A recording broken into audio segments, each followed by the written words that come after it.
Abiso sa mga pasahero, lalong-lalo na sa mga OFW, na magkakaroon ng delay sa mga paliparan sa Pilipinas, lalong-lalo na sa NAIA, dahil sa gagawing system upgrade sa September 30, 2024. Asahan ang minimal delay sa mga paliparan sa bansa sa September 30 dahil sa isasagawang upgrade ng Air Traffic Management System ng Civil Aviation Authority of the Philippines o CAAP. Ayon kay CAAP spokesperson Eric Apolonio, ang Ninoy Aquino International Airport o NAIA ang pinakaapektado lalo na't nagsisimula ang operasyon ng mga red-eye flights nito ng alas 4 ng madaling araw.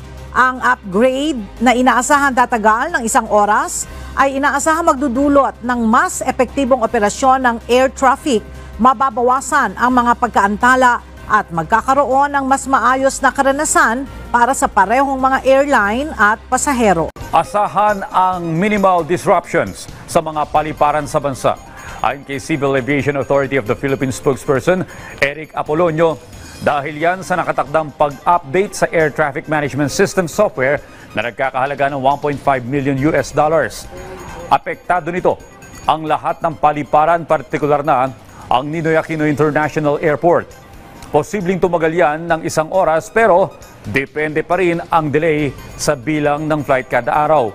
Paliwanag pa ng CAAP, bahagi ito ng precautionary steps at contingency procedure para matiyak ang ligtas na biyahe ng mga pasahero at para may paiksi ang oras gaya ng separation time sa pagitan ng mga departing flight.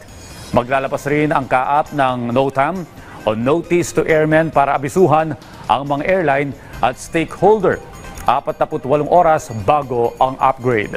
So meaning guys, ay posibleng magkaroon ng mga flight delays sa petsa na yan.